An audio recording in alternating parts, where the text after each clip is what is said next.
Hi guys, James at Rampant Lion Reviews again for you today with another beer review. For this one we are going to head over to the States once again, and we're going to return to the state of Michigan, and we're having a look at another beer from a brewery you've seen me review a good number of things from. So we're going to go to Grand Rapids and we're having a look at another beer from Founders Brewing Company. This one is the Ungerground Mountain Brown, and it's an Imperial Brown Ale, bourbon barrel aged at 11.9% with Sumatra coffee in it. So yeah, it should be a really interesting beer, this one.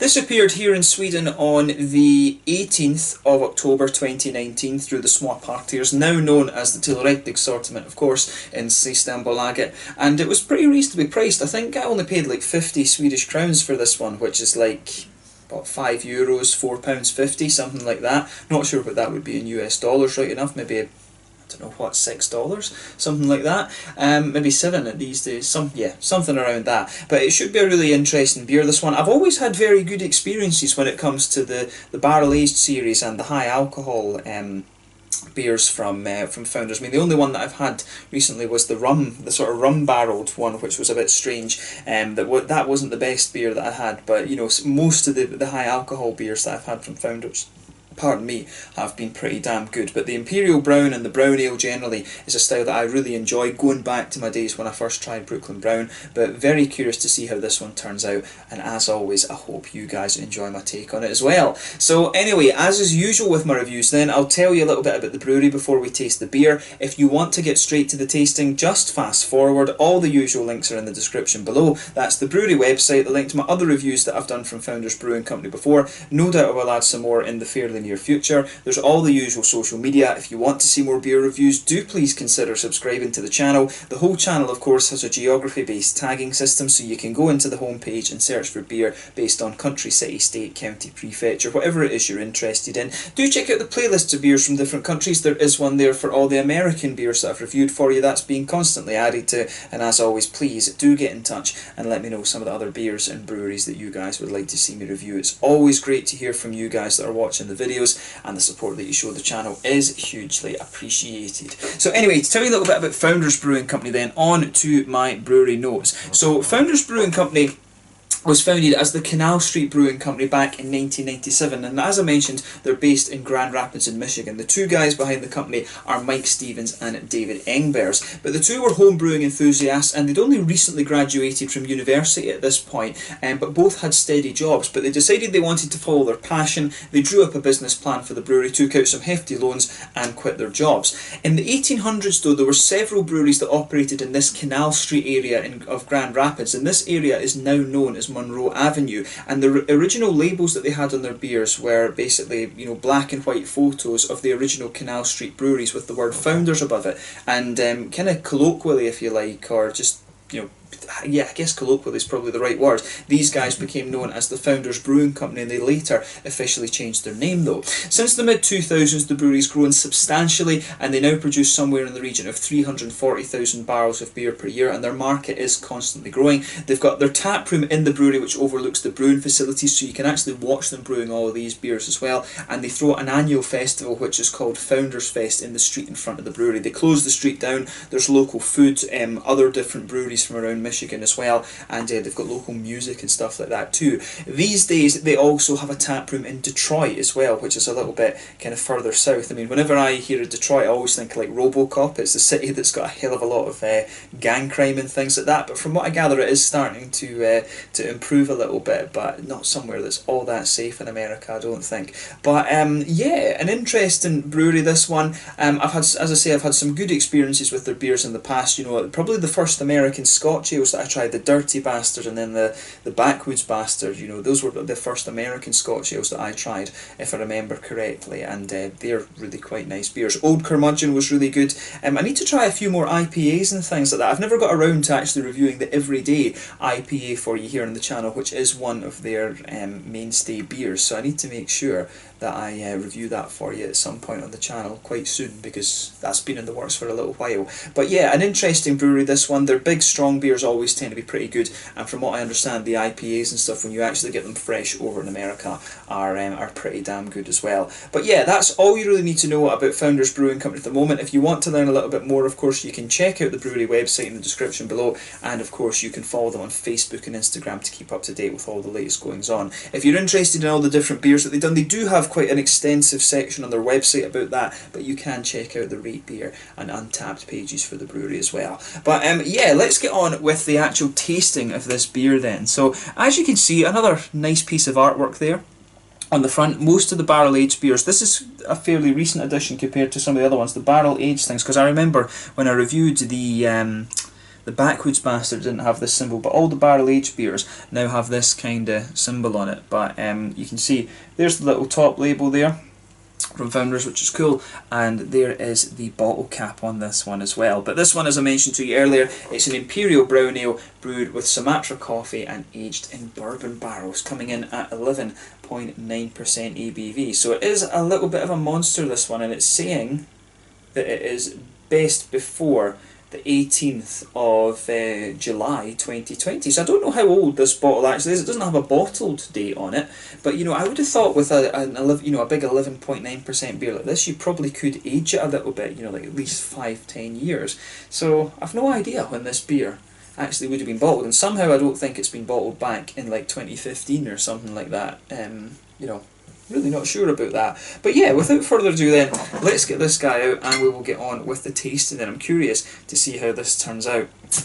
So, oddly, just before I started filming this review, I've got a group chat on Facebook with some of the other beer tubers, and Peter, the Clueless Drinker, he posted this article. He was talking about it, the thing that's going on with Founders at the moment, and the racism claims and stuff like this that are going on, and it was kind of odd because there's a thing going on where there's a former employee accusing Founders of, you know, having a racist kind of corporate culture and stuff like that, and you know, it's kind of ridiculous. Like, apparently they were claiming that they didn't know this guy was black, and then when you see a picture of him, you know, he's pretty obviously black. It was absolutely, it was crazy. If it wasn't quite a serious matter, it would actually be, you know, quite funny. It's like a really ridiculous statement on the part of Founders. So hopefully this is something that can kind of be sorted out, if you like, because it's actually just insane that I don't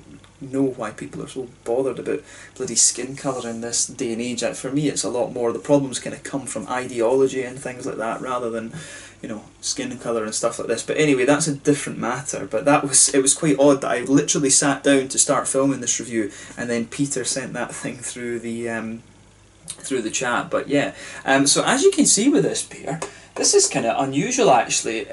At first glance, this beer appears like it might be a little bit more like an Imperial Stout or something like that. But if you put the light through it, it's actually a very, very dark sort of ruby colour, this one. I've never seen an Imperial Brown that's quite as ruby as this. It's almost the same kind of colour as you would expect from like a quadrupel or you know, a Doppelbock, or maybe, I don't know, some Scotch ales can even be this colour. This is a very, very dark Imperial Brown, but as I say, it's quite ruby when you put the light through it. You could see there was a good half finger of a frothy kind of light, kind of fawn coloured head almost with this one. It's gone down to just be about a quarter of a head now.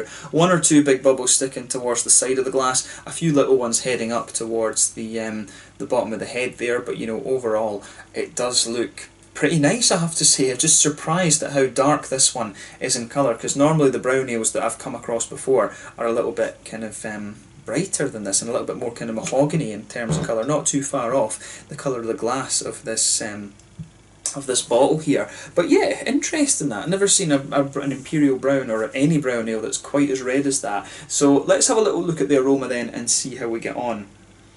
Oh, straight away, that's going to be really nice actually. You can tell that straight away. You know, I'm sure I did review, I think it was the Mountain Brown it was called, or Sumatra. I'm sure it was just called Sumatra Mountain Brown, and this is basically the barrel aged version of that. I reviewed this the Mountain Brown for you a while back. I can't remember exactly when. It might have been maybe about a year ago or something like that. But that was a very, very nice beer, and I think this one's going to be really interesting. One of the things that you always find with barrel aging is that it usually thins out the mouthfeel of the beer a little bit, but it can add some really interesting infused flavours. And with this one, I'm particularly curious to see how it turns out. And with the coffee on this one, you know, when you add coffee beans into a beer, I think that it really can give you a hell of a, you know, a lot of complexity to the beer. And with a beer that I reviewed recently back in Scotland, a coffee IPA from Overtone Brewing, you know, I did a little bit of research on the type of coffee and things that they were using, but the main thing you have to remember with coffee beans is that when you start to, it's all about the height above sea level at which they're growing, so they call it MASL, metres above sea level, and the higher you go basically, the more kind of fruity and stuff the flavour of your coffee bean turns out to be. So it's another, you know, coffee in some ways is very like, you know, using different hops or even different malts and stuff like this. It's a really interesting thing, and it can add a hell of a different dimension to the beer. But this is kind of interesting. The coffee beans that you get in this one, I'm almost getting a little bit of a kind of chocolatey quality off them, which is really unusual. I mean, with this beer generally, when you sugar it up, it almost does smell a little bit kind of chocolatey, and it's almost like a sweet milky chocolate, which is really unusual. You can definitely get some of the nice woody, oaky qualities to this one, a little bit of vanilla definitely coming out of the beer. That's what's maybe making the chocolatey side of this beer come across as being a little bit more milky rather than, you know, high percentage cocoa. But a lovely woody, vanilla kind of chocolatey note underneath this beer, and the coffee that's in here comes across as being very, very smooth. Definitely a little bit earthy, and you do get a little bit of a floral kind of citrusy thing off it as well, which is interesting. And it's almost got a little touch of a red fruity note to it as well. You know, the coffee that was in that IPA was from Rwanda, and it had some really interesting fruity notes, but the level of complexity you can get out of coffee beans when you add them to beers is ridiculous. I mean, it's really, really interesting. One of the breweries here in Sweden, Dugas Brewery, they're one of the best coffee stout producers that I've come across in the world so far. So they really got me into this whole idea of coffee beans in beer. And the odd thing is, I don't drink coffee. I don't like coffee as a drink, but when you add the coffee beans into beers and stuff like that, it's absolutely beautiful. But yeah, really quite smooth coffee, this one. Definitely a good little bit of an earthy note to it, some citrusy notes, a wee touch of red fruit, and I think a little bit of a kind of floral note as well. But in terms of the hops and stuff in this beer, you can pick up a little touch of earthiness, but you know, when a beer is barrel aged, I'm guessing this one will be aged for at least 6 months. Most of the hoppy qualities you have in your beer are going to drop out at that stage. But yeah, you can pick out a little bit of a red fruity note to this one. It's almost like a little touch figgy, a little touch blackberry-ish, blackcurranty, something like that. And it's quite interesting. But overall, this is quite a sweet, smooth smelling beer. It's really nice actually, a very, very infused aroma, this one. Yeah, it's sweet, almost like a sweet chocolatey backbone to it, but a little bit of a dusty chocolatey backbone as well. Some nice sort of smooth oaky woody notes, bit of vanilla, smooth earthy coffee, but it's also got a bit of a citrusy note to it, and some nice fruity notes there that I was talking about as well. That's the kind of basic breakdown of this beer, to be honest with you. There's not much in the way of brown sugar to this one, which I was a bit surprised about when it's a brown ale right enough, but we'll just need to see how it turns out in the flavour actually. I'm really curious to see how this one turns out. But yeah, this one is the Ungerground Mountain Brown, named for the fact that it's stored underground in the brewery actually. That's where its name comes from, this one. From Founders Brewing Company in Grand Rapids in Michigan. And a bourbon barrel-aged Imperial Brown Ale coming in at 11.9% from Founders Brewing Company in Grand Rapids, Michigan. Let's get stuck in. Slàinte, skål, cheers.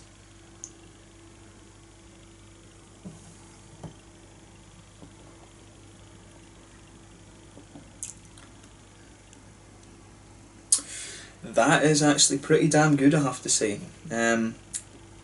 Yeah, it's the first impression of this beer is generally it's a very, very smooth beer.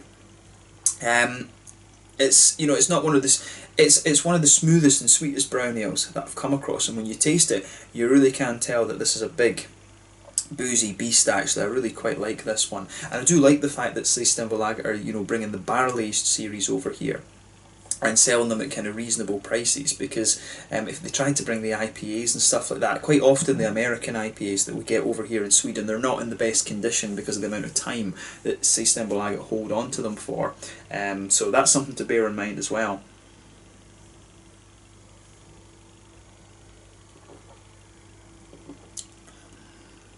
But yeah, this beer gets a big thumbs up from me.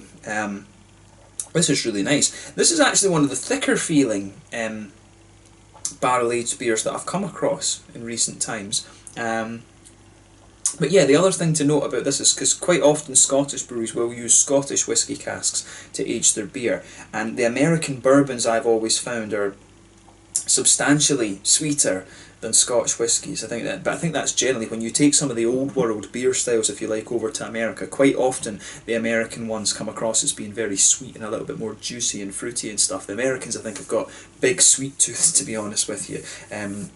Although in fairness, you can say that about Swedes as well. The Swedes, I don't know how more of them aren't diabetics, to be honest with you, when you see how much candy and stuff that they eat. But anyway, but this is a lovely, smooth and quite thick barrel-aged beer actually. But straight away with this one, you can feel that nice, smooth, oaky, woody quality. That's what's forming the backbone of this beer. You feel that go straight across the middle of your tongue. On top of that, you start to pick out these nice kind of chocolatey qualities, which are really interesting.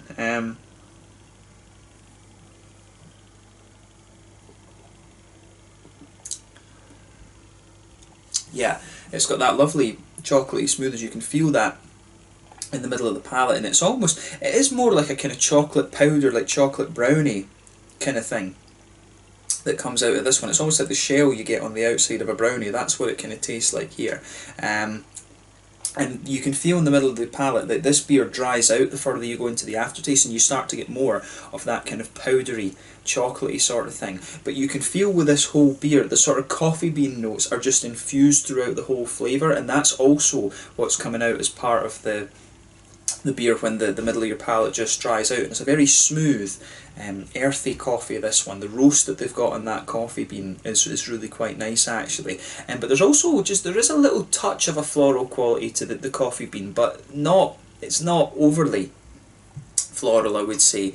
And I think the citrusy notes, I've got a feeling that the citrusy notes and stuff that I was picking out of this one, that might be more as a result of the kind of barrel aging rather than the coffee bean. This coffee bean that's in here definitely comes across as just being a little bit floral and mainly a nice kind of smooth, earthy, kind of toasty quality, to be honest with you. I'm not getting all that much in the way of fruity qualities from the coffee that's in here.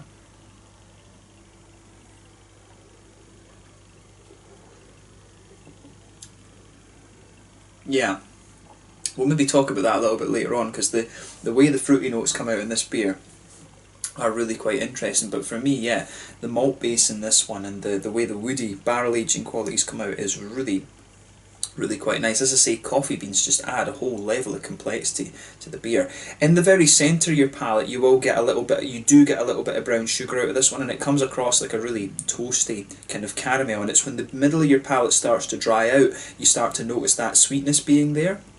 But I really like how that goes together in this one. This is definitely one of these beers where it's all about how the flavours kind of infuse together rather than being overly punchy in any one regard. But the coffee comes out of this one really nicely, and obviously this beer hasn't suffered for being barrel aged. It still feels really quite thick actually, but not quite as thick as some of the other Founders beers that you'll come across, I hasten to add.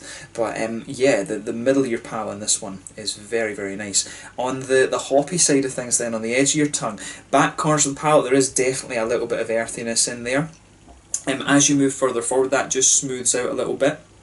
And then as you move further forward towards the front of the palate, you can pick up, pardon me, just a little tiny hint of a kind of floral quality in there. And then round the very front curve of the palate, it is definitely a little bit lighter and grassy, but you can really feel the earthiness spreading forward in the tongue in this beer. And I do really like how that goes together, I have to say. But yeah, this is just a very nice beer. But as I say, this is a style that I very much enjoy. Behind the front curve of the palate, of course, that's where you get that little oily bubble where those juicy, fruity esters start to come out of the beer, and this is where it really starts to get quite interesting, actually.